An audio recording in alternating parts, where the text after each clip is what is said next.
banyak yang kita daripada lapisan sebagai rakyat, sebagai orang awam ni kita boleh betulkan. Ya, kita marah dengan kluster kilang. Cuba fikir balik, kluster kilang tu pergi berapa generasi? Tolong tegur jiran anda, tolong tegur ahli keluarga anda. Kalau vaccinated population, at least a little bit better. At least lah kita nak cuba cover dengan vaccination. Ada pula malaun yang dia positif pergi vaccination center pula.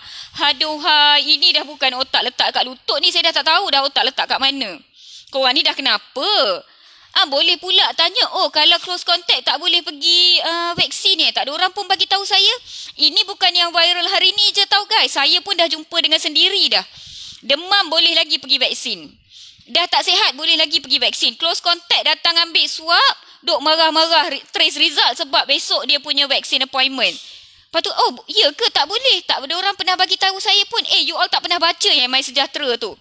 Cikgu-cikgu sekolah rendah tak pernah ajar korang membaca Bukan ke dalam My Sejahtera tu, dalam risk status tu, dia dah tanya 14 hari yang lepas ada demam tak, dalam masa 2 minggu ada kontak tak dengan orang yang positif, bla bla bla.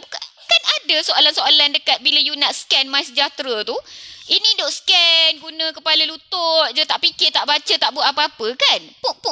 I don't know, nobody told me that if I have fever I cannot be vaccinated. Nobody told me that. None of the doctors in fact asked me or told me. Amboi, kalau kau cakap bahasa Inggeris macam tu sepatutnya kau bijak kan? Takkanlah kau tak baca benda yang My Sejahtera tu tanya sebelum kau scan.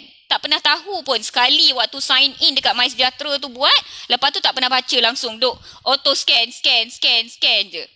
Dalam My Sejahtera tu dah cakap dah semua guys. My Sejahtera tu sepatutnya kalau you all ada simptom, nak scan masuk kerja pun tak boleh. Betul tak?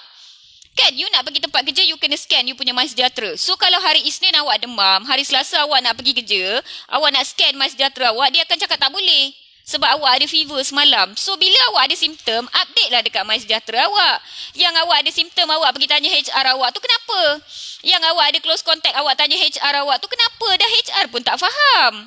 Bos awak pun tak faham. Yelah, awak kerja dekat industri bukan kesihatan, dia pun tak berapa faham. Awak kan dapat first class degree dulu. Awak kan paling bijak, awak nak salahkan semua orang dalam dunia ni. Cubalah baca dekat My Sejahtera tu. Dia dah cakap dah kalau awak ada batuk, selsema, sesak nafas, demam dalam 14 hari sebelum, awak kena tanda yes dekat My Sejahtera tu. Bila awak tanda yes, faham tak? 99 pun tak boleh masuk, 7-Eleven pun tak boleh masuk, office awak pun awak tak boleh masuk. Maka takkan adalah kluster-kluster sebegitu, betul tak? Saya tak tahulah saya betul ke tak sebab saya bercakap seorang je daripada tadi. Tapi saya rasa that's the logic, isn't it? If everybody comply kepada awak punya My Sejahtera, then no issue. Ya, saya terima, saya faham ada isu di pusat, di induknya ada masalah. Tetapi that's not the only problem. Kalau kita solve masalah tu, semua yang lain boleh solve ke? Tak guys, kita punya attitude pun kena solve juga. Kita pun kena perbetulkan juga. Kita pun kena improve sikit. Saya berkata dengan diri saya sendiri juga. Kita pun kena improve sikit. The best that I can do is kalau keluar memang seorang je yang keluar. Anak-anak memang tak keluar. Pergi kerja balik kerja. Itu sahaja. Saya tak ada visit walaupun rumah ada rumah sepupu dekat. Ada rumah saudara mara yang dekat. Kat sini kat sana tak payah rentas daerah pun. Tapi saya tak pergi. Bukan susah pun saya nak rentas daerah pergi rumah mak mertua ke apa. Saya ada pas kerja, suami saya ada pas kerja. Faham tak? Tapi kita fikir. Kita fikir the risk. What if? Faham tak? Itu je yang saya nak bagi tahu kat you all. Kita nak cuba imbangi dengan vaksinasi. Ada pula yang close contact pergi vaksin. Yang positif pergi vaksin. Yang demam pergi vaksin. Habis satu pusat vaksinasi tu kena. 4,000 orang tak boleh nak vaksinasi disebabkan ada seorang malaun yang tak pandai baca My Sejahtera. Faham tak?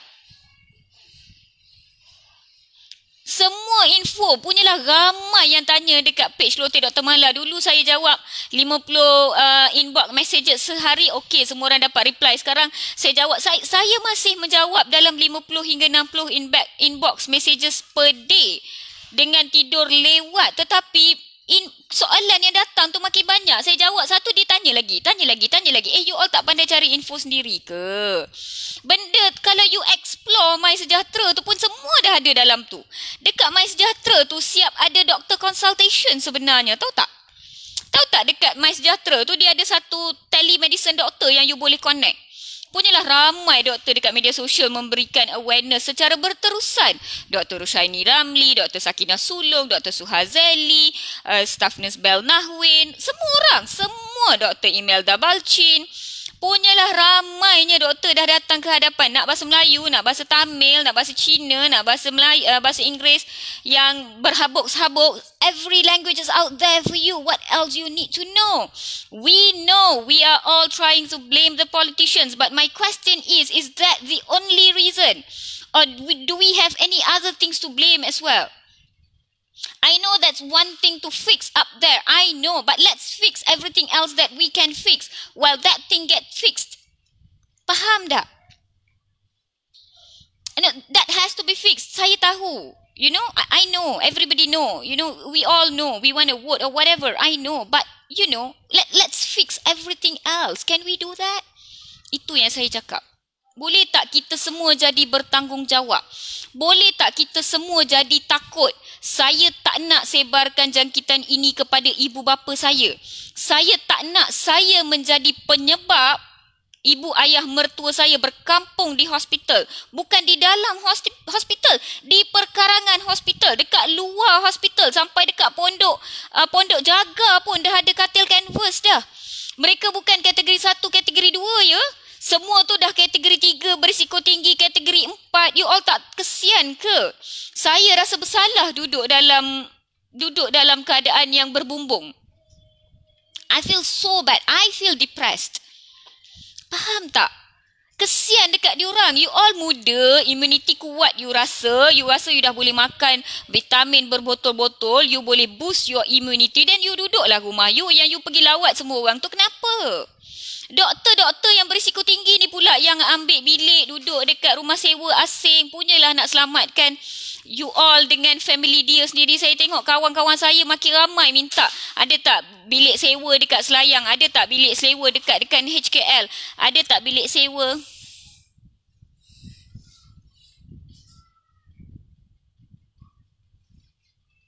Siapa-siapa yang buat hal ni? Okay, tak apa. Saya tolong block dia guys sebab dia banyak cakap kan. Hi Jayanti Velusami. I've blocked you. Oh, yes baby. People disturbing mommy. Okay, kepada yang reply komen Jayanti tu, sorry lah sebab saya dah block dia, habis reply you all semua hilang. Ya, saya faham. Kita semua saya tengok dekat Twitter, dekat Instagram, semua orang menyalahkan ahli politik. Ya, betul. Saya pun tak adalah tak menyalahkan langsung. Tapi what I'm trying to say is sebagai rakyat, sebagai orang biasa yang tiada kuasa dan tidak boleh bercakap tentang perkara-perkara sensitif secara terbuka. Apa yang saya cakap adalah boleh tak kita fix benda yang kita mampu fix dulu. Kita mampu ubah, kita boleh buat. Itu yang saya cuba nak sedarkan you all. Itu yang saya cuba nak cakap. Kalau ada tetamu nak datang, cuba berhentikan mereka. Say no. Kalau you all terdetik nak pergi lawat, cakap tidak. Kalau perlu ambil anak dari rumah pengasuh, ambil dari luar. Kalau perlu berinteraksi dengan orang sebelah rumah dan sebagainya, dari luar. Itu yang saya cuba cakap. Faham tak?